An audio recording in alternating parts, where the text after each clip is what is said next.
We are studying the book of Daniel, part 1, chapters 1 through 6.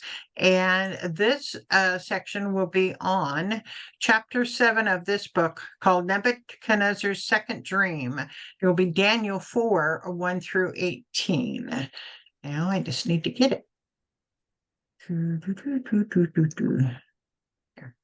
Daniel's Nebuchadnezzar's Second Dream. Daniel 4:1, King Nebuchadnezzar, to the nations and peoples of every language who live in all the earth, may you prosper greatly. It is my pleasure to tell you about the miraculous signs and wonders that the Most High God has performed for me. How great are his signs, how mighty his words. His kingdom is an eternal kingdom. His dominion endures for generation to generation. These next two chapters are very interesting in that they're written by King Nebuchadnezzar himself about his strange experience, and Daniel inserts the king's narrative into his book. Who is telling this story? Nebuchadnezzar. He doesn't just write it to his nation, but to whom? People of every language. Right. What title does he give the God of the Hebrews? Most High. This is the same title he gave him in Daniel 3:26, as if there are other gods and the Hebrew God is the highest of all of them. What is the pleasure that the king wants to share? The miraculous signs and wonders that God has performed for him. Right.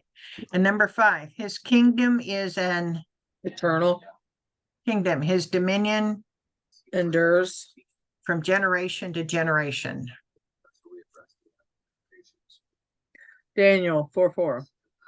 I, Nebuchadnezzar, was at home in my palace, contented and prosperous. I had a dream that made me afraid. As I was lying in bed, the images and visions that passed through my head terrified me. So I commanded that all the wise men of Babylon be brought before me to interpret the dream for me. When the magicians, enchanters, and astrologers and diviners came and told them the dream, but they could not interpret it for me. What does Nebuchadnezzar state his emotional state was before the dream? He was content and prosperous. Right, which means he's no longer at war. Generally, Bible scholars believe that this story is about a year after the story of the blazing furnace, but no later than 10 years from his death in 562 BC. Who did he ask to interpret his dream first? His magician, enchanters, astrologers, and diviners. Who isn't here in this group is Daniel, although he is the chief of all wise men. This time, did Nebuchadnezzar tell his dream to his wise men? Yes. Could the wise men interpret the dream for the king? No. More than likely they could, but would not interpret the dream, as anyone can lie about a dream interpretation, but it appears every one of them knew whom this dream was about and did not want to tell the king. Finally, Daniel came into my presence, and I told him the dream. He is called Belteshazzar, after the name of my God and the spirit of the holy gods in him. And I said, Belteshazzar, chief of the musicians, I know that the spirit of the holy gods is in you, and no mystery is too difficult for you. Here's my dream. Interpret it for me. Who finally came to interpret his dream? Daniel. Why is it finally? Did Daniel wait until the other wise men couldn't perform their duties? Did Nebuchadnezzar call him when he didn't come originally? Why did Daniel not come in the beginning, do you think? I think he waited to see what would take place, or he waited for God to instruct him. Right. I think sometimes the king might be asking his advisors constantly for things, and so Daniel just waits until his king asks for him rather than be so eager. Yeah. Maybe too. After all the miracles that Nebuchadnezzar has experienced from the God of the Hebrews, he still says another is his God. That God's name is the first 3 letters of Daniel's Babylonian name. What is it? Bel. Yeah. What title does the king use for Daniel? Chief of the magicians. Right. Another example where in this case the term wise man and magician means the same. Like the magi who visited Jesus are also known as wise men. What does Nebuchadnezzar say is in Daniel? Spirit of the holy gods. Right. Who does the king believe can solve the mystery of the dream? Daniel. Yeah. Who does Daniel say interprets dreams? God. Right. Does the king tell Daniel his dream? Yes. Okay.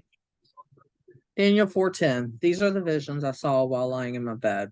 I looked, and there before me stood a tree in the middle of the land. Its height was enormous. The tree grew large and strong. Its tops touched the sky. It was visible to the ends of the earth. Its leaves were beautiful, its fruits abundant, and on it was found for all food for all. Under it, the animals found shelter, and the birds lived in its branches. From it, every creature was fed. Some Bible translations interpret in the middle of the land to in the midst of the earth. Which one do you think is correct, and does it really matter? I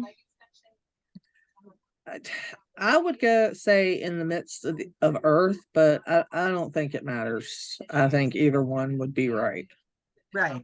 The only reason why I agree to in the midst of the earth okay, is the fact that he is king of the world.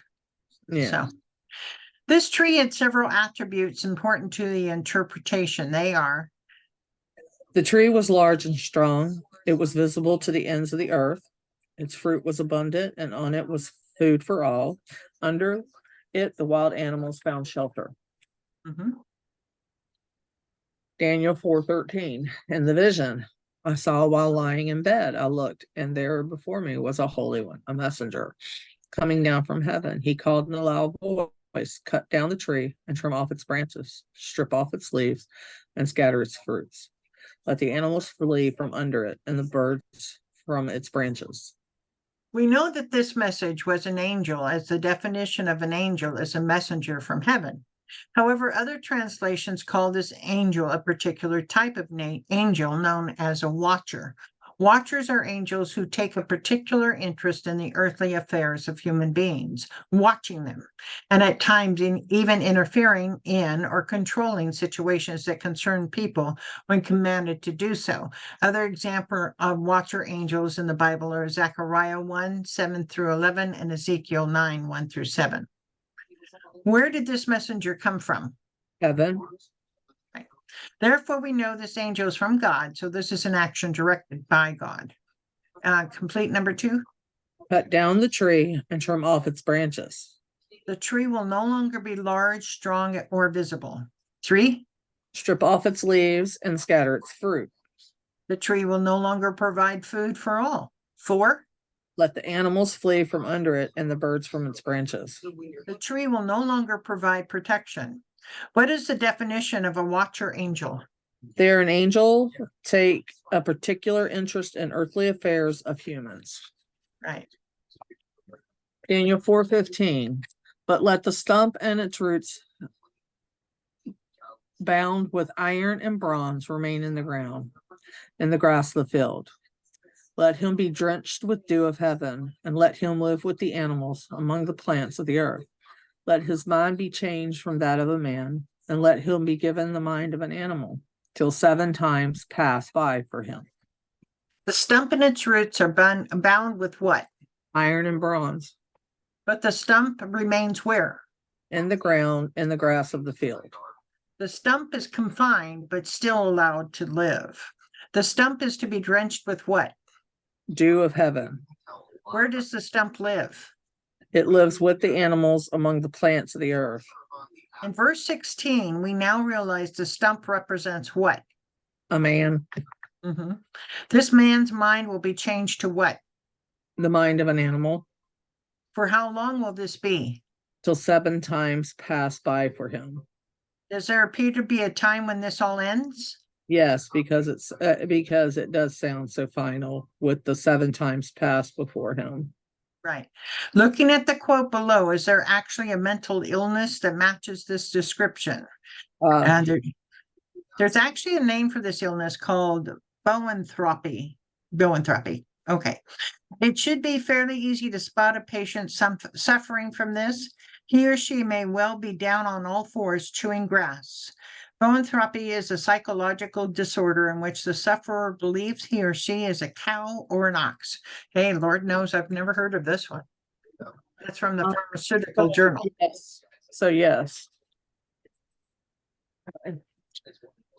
Daniel 4:17. The decision is announced by messengers. The holy ones declare the verdict, so that the living may know that the Most High is sovereign over all the kingdoms on earth, and gives them to anyone he wishes, and sets over them the lowliest of people. This is the dream that I, King Nebuchadnezzar, had. Now, Belshazzar, tell me what it means. For none of the wise men in my kingdom can interpret it for me, but you can, because the spirit of the holy gods is in you. The word messengers is translated a different way by other scriptures. Based on 82, what's another translation for this word? Watcher. Watchers or angels, yeah. According to the watchers and the holy ones, God did this because he is sovereign over what? All kingdoms on earth, and gives them to anyone he wishes. Right. Look at the scripture in Luke below. How can both of these be true? How can God be sovereign over all the kingdoms of the earth, and yet the devil control the kingdoms of the earth? Luke 4:5-6. The devil led him to a high place and showed him in an instant all the kingdoms of the world. And he said to them, I will give you all their authority and splendor. It has been given to me, and I can give it to anyone I want to. So how do you make sense out of both of these? Because it's only allowed by God that Satan would have the authority. Right. That's true. God is still sovereign over all the kingdoms of earth. The devil just, he's in control of them, but God is higher power. He can decide what he wants to do. Okay, number 4, this is completion. God gives the kingdoms to anyone he wishes, and sets over them the lowliest of people. Yeah. So we're going to end with this then. We'll get into what happens next time. So 1 across. The stump and its roots were to remain in the ground. 4, what is Belteshazzar's other name? Daniel. 6, the king commanded all the magicians, enchanters, astrologers, and diviners to come to him. 10, in the king's dream, the tree was visible to the ends of the earth. 11, this dream was given so that all may know that the Most High is sovereign over all the earth. 12, King Nebuchadnezzar had a dream that made him afraid. 13, how many times would pass by this person represented by the stump? 7. Okay, 2 down. It is my pleasure to tell you about the miraculous signs and wonders. Number 3, another name for this angel in the king's dream? Watcher. And 5, Daniel is the chief of the magicians. 7, the watcher angel said, let the animals flee from under the tree. And 8, in the king's dream, what stood in the middle of the land? A tree. And 9, the king tells us his kingdom is a eternal kingdom. So yeah, so that's it. So yeah, we're getting into the exciting part. The next week we'll tell the interesting story of what happens. Okay, let me go ahead and stop the recording.